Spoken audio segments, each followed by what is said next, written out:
আসসালামু আলাইকুম, welcome back to another video. আশা করি সবাই ভালো আছেন। তো আজকে টপিকসটা হচ্ছে কিভাবে আমরা দালাল ছাড়া নিজেদের চেষ্টায় নিজেরা কিভাবে পাসপোর্ট করতে পারবো। তো বেশি কথা না বলে চলুন সরাসরি ভিডিওতে চলে যাই। আচ্ছা, প্রথমত আমাদেরকে জানতে হবে যে একটা পাসপোর্টের জন্য আবেদন করতে গেলে কি কি লাগে। তো প্রথমত আপনাদের পাসপোর্ট করার জন্য একটা এনআইডি কার্ডের প্রয়োজন হবে অথবা জন্ম নিবন্ধন। তো আপনারা জন্ম নিবন্ধনের সনদ অথবা এনআইডি কার্ডটা নিয়ে যে কোনো একটি কম্পিউটারের দোকানে চলে যাবেন। আমি এখানে কম্পিউটারের দোকানটা আপনাদেরকে সাজেস্ট করছি এই কারণে, ওখানে গেলে ভুল হওয়ার সম্ভাবনা খুবই কম থাকে। ছেলেদের ক্ষেত্রে যদি সে বিবাহিত হয় তাহলে তার ওয়াইফের জন্ম নিবন্ধন অথবা ভোটার আইডি কার্ড, আর মেয়েদের ক্ষেত্রে যদি সে বিবাহিত হয় তাহলে তার হাজব্যান্ডের ভোটার আইডি কার্ড অথবা জন্ম নিবন্ধনের সনদটা সাথে করে নিয়ে যাবেন। কম্পিউটারের দোকানে আবেদনটি করার জন্য 100 থেকে 300 টাকা নিতে পারে। তো সেক্ষেত্রে আপনারা প্রথমত যখন আবেদন করবেন তখন আপনাদেরকে উপরে যে পেজটি দেখতে পাচ্ছেন এখন, এরকম দুটি পেজ, সেম পেজ, এরকম দুটি পেজ আপনাদেরকে দিবে। আর নিচে যে ফর্মটি দেখতে পাচ্ছেন এখানে 3টি পেজ আছে, 3টি পেজের একটা ফর্ম, এই ফর্মটি আপনাদেরকে দিবে। তো কম্পিউটারের ওখানে আপনাদের আবেদন করা শেষ হয়ে গেলে আপনারা যে ব্যাংকের মাধ্যমে পেমেন্ট করতে চান সে ব্যাংকে চলে যাবেন সরাসরি। তো যদি ইমার্জেন্সি আপনি করতে চান তাহলে আপনার 8,100 টাকা লাগবে, আর রেগুলার যদি পাসপোর্ট করতে চান তাহলে 5,750 টাকা লাগবে। তো যেহেতু আমি রেগুলারটি করেছি, 5,750 টাকা আমাকে পেড করতে হয়েছিল। আমি সোনালী ব্যাংকে গিয়েছিলাম। তো ব্যাংকে যাবার পরে আপনারা উপরের যে পেজটি দেখতে পাচ্ছেন, এটা যেহেতু আপনাদের কম্পিউটারের দোকান থেকে 2টি দিবে, এখান থেকে একটি নেবেন এবং তার সাথে আপনাদের ভোটার আইডি কার্ডের একটা ফটোকপি অ্যাটাচড করে আপনারা ব্যাংকে জমা দিবেন। ব্যাংকে জমা দিলে আপনার এনআইডি কার্ডটা ওখানে দেখাতে হবে। এনআইডি কার্ডটা ব্যাংকে দেখানোর পরে আপনার একটা চালান মেমো ওনারাই ফিল আপ করে দিবে অনলাইনে। এরকম 3 পেজের একটা চালান ফর্ম আপনারা পেয়ে যাবেন ব্যাংক থেকে।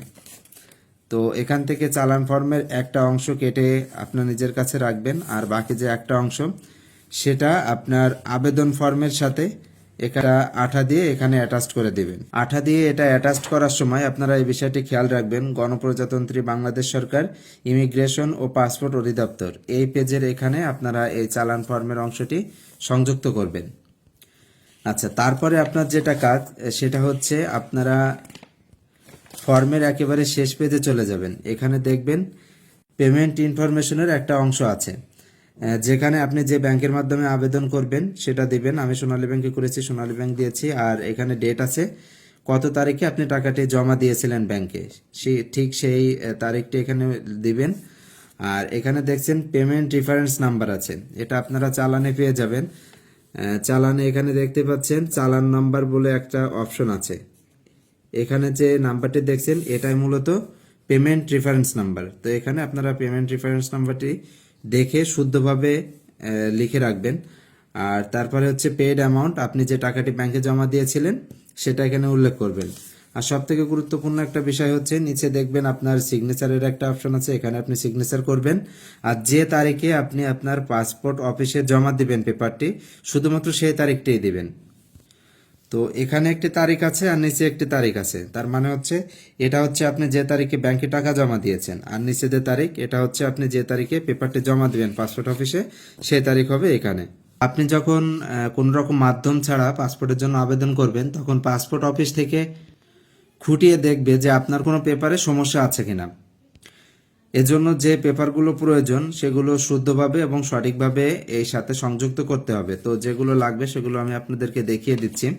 প্রথমত আপনারা আবেদনপত্রের পরবর্তীতেই আপনাদের ভোটার আইডি কার্ডের একটা ফটোকপি দিবেন। আচ্ছা, তারপরে আসি, এটা হচ্ছে কলেজের প্রত্যয়নপত্র। যদি আপনি পেশা স্টুডেন্ট দিয়ে থাকেন তাহলে আপনি কলেজের প্রত্যয়নপত্র দিবেন।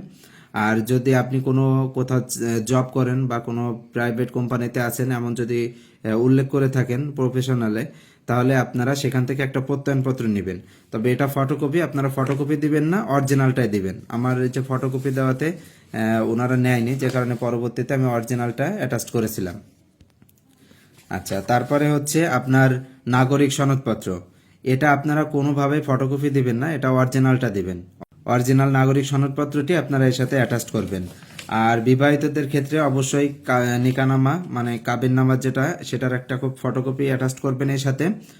আর অরিজিনালটা আপনারা সাথে করে নিয়ে যাবেন, যদি দেখতে চাই সেটা অবশ্যই আপনারা দেখাবেন। আচ্ছা, তারপরে হচ্ছে আপনার বিদ্যুৎ বিল। এটা আপনার বাসার রিসেন্টলি একটা বিদ্যুৎ বিলের ফটোকপি দিবেন, আর সাথে অরিজিনালটা নিয়ে যাবেন। যদি প্রয়োজন হয় তাহলে অরিজিনালটা আপনারা সেখানে দেখাবেন।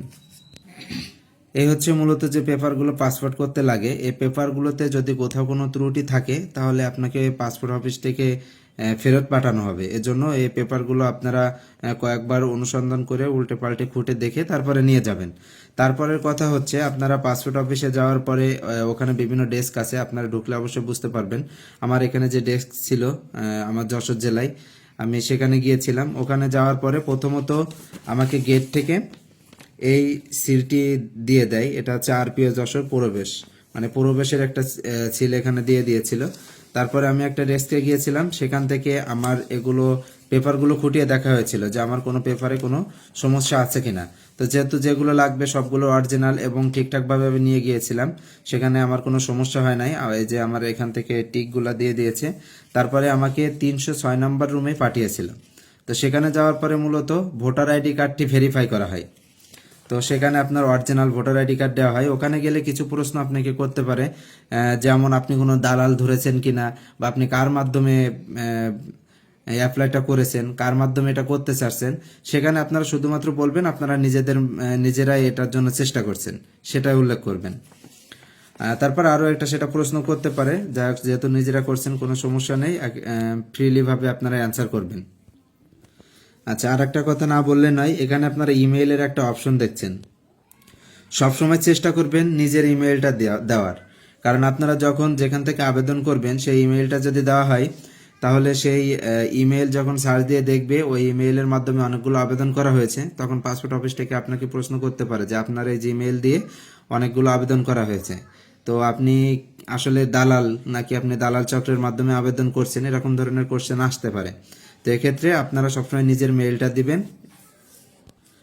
তো আপনার এনআইডি কার্ডটা ভেরিফাই করার পরবর্তীতে আপনাকে এরকম একটি পেজ দেওয়া হবে।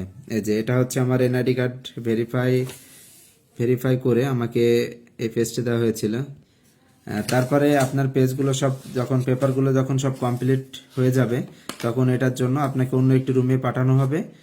সেখানে হচ্ছে আপনাকে ফিঙ্গার দিতে হবে, ছবি উঠাতে হবে, এবং আপনার আই রেটিনা যেটা সেটা দিতে হবে। তবে এক্ষেত্রে কোনো কোনো সময় 24 ঘন্টা বিলম্ব হতে পারে। যেমন আমি আজকে এগুলো নিয়ে গিয়েছিলাম, তো আমার ডাটাটা এন্ট্রি করা হয়নি। তো ডাটা এন্ট্রি না করার কারণে আমি আজকে ফিঙ্গার দিতে পারি নাই।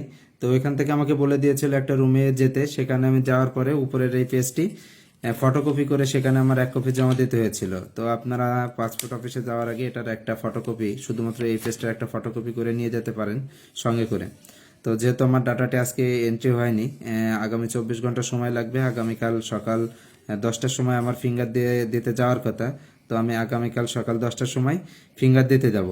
তো পরের দিন সকালে আমি আবারও পাসপোর্ট অফিসে গিয়েছিলাম ফিঙ্গার দেওয়ার জন্য এবং ছবি ওঠানোর জন্য। তো আপনারা সবসময় এমন প্রিপারেশন নিয়ে যাবেন যেন ছবি উঠাতে কোনো সমস্যা না হয়, কারণ অনেকের আবেদনপত্র জমা দেওয়ার সাথে সাথে ছবি এবং ফিঙ্গার নেওয়া হয়। ছবি উঠানোর পরে এবং ফিঙ্গার দেওয়ার পরে আমাকে ডেলিভারি স্লিপটি ধরিয়ে দেওয়া হয়েছিল। ডেলিভারি স্লিপের ডান পাশে উপরে কর্নারে দেখছেন একটি নাম্বার দেওয়া আছে। এটি আমাদের অ্যাপ্লিকেশন নাম্বার। এই নাম্বারের মাধ্যমে আমরা কিভাবে পাসপোর্ট ট্র্যাক করতে পারবো সেটা এখন আপনাদেরকে দেখাবো। ছবি উঠানোর পরে এবং ফিঙ্গার দেওয়ার পরে আমাদেরকে অপেক্ষা করতে হবে পুলিশ ভেরিফিকেশনের জন্য। তো আমরা ট্র্যাক করার মাধ্যমে পুলিশ ভেরিফিকেশনের জন্য পাসপোর্টটা কতদূর এগিয়েছে এটা আমরা ট্র্যাক করার মাধ্যমেই বুঝতে পারবো। পাসপোর্ট ট্র্যাক করার জন্য আপনারা প্রথমে ক্রোম বা যে কোনো একটি ব্রাউজারে প্রবেশ করবেন। তারপরে সার্চ অপশনে গিয়ে পাসপোর্ট চেক লিখে এটা সার্চ করবেন। তারপরে ই পাসপোর্ট অনলাইন রেজিস্ট্রেশন পোর্টালে ক্লিক করবেন। 3 ডট অপশনে ক্লিক করার পরে নিচে গিয়ে দেখবেন এখানে চেক স্ট্যাটাস নামে একটা অপশন আছে। এখানে আপনার অ্যাপ্লিকেশন আইডি বা অ্যাপ্লিকেশন নাম্বারটি দিয়ে দিবেন। ডান পাশে অ্যাপ্লিকেশন আইডি বা নাম্বার দেওয়ার পরে নিচে দেখবেন automatic application ID fill up হয়ে গেছে। তারপরে নিচে আপনার অ্যাপ্লিকেশন ফর্ম অনুযায়ী জন্ম তারিখ দিবেন। তারপরে আই অ্যাম হিউম্যানে ক্লিক করে চেক অপশনে ক্লিক করবেন। চেক অপশনে ক্লিক করে স্ক্রল করে একটু উপরে গেলে এখানে দেখতে পাবেন চেক অ্যাপ্লিকেশন স্ট্যাটাস। এই যে এখানে দেখতে পাচ্ছেন the enrolment of your E passport is in process at local passport office. তার মানে হচ্ছে স্থানীয় পাসপোর্ট অফিসে আপনার পাসপোর্ট পাসপোর্টের তালিকাভুক্তি প্রক্রিয়াধীন রয়েছে। তারপরে আমি আবারও কিছুদিন পরে চেক করলাম, তখন দেখলাম আমার পাসপোর্টটি পুলিশ ভেরিফিকেশনের জন্য পেন্ডিংয়ে আছে। পুলিশ ভেরিফিকেশনের সময় থানা থেকে আপনাকে একজন এসআই কল করবে, কল করে দেখা করতে বলতে পারে। তবে দেখা করতে বললে আপনারা অবশ্যই সাথে করে আপনার ভোটার আইডি কার্ড, নাগরিক সনদপত্র এবং বিদ্যুৎ বিলের অরিজিনাল কপিটি সাথে করে নিয়ে যাবেন। পুলিশ ভেরিফিকেশন হয়ে যাওয়ার পরে এটা আপনার 2 দিনের জন্য পেন্ডিং ফর ফাইনাল অ্যাপ্রুভাল দেখাতে পারে। তার মানে হচ্ছে আপনার পাসপোর্টটি অলমোস্ট হয়ে গেছে। পাসপোর্টটি রেডি হয়ে যাওয়ার পরে আপনারা যখন স্ট্যাটাসে চেক করবেন তখন এখানে দেখতে পারবেন your new e passport has arrived at the local passport office and is now ready for issuance or collection, please bring the delivery slip. তার মানে হচ্ছে আপনার পাসপোর্টটি কমপ্লিট হয়ে গেছে, এখন এটা আপনাকে কালেক্ট করতে হবে এবং সাথে করে ডেলিভারি স্লিপটি অবশ্যই নিয়ে যেতে হবে। তবে পাসপোর্ট কালেকশনের জন্য আপনাকে SMS এর মাধ্যমেও জানানো হবে। আমার পাসপোর্টটি পেতে 2 সপ্তাহ মতো সময় লেগেছিল। আশা করছি আপনারাও 2 সপ্তাহের মধ্যে পাসপোর্টটি পাবেন ইনশাল্লাহ। তো আজকে এই পর্যন্তই, ভালো থাকবেন সবাই, আল্লাহ হাফেজ।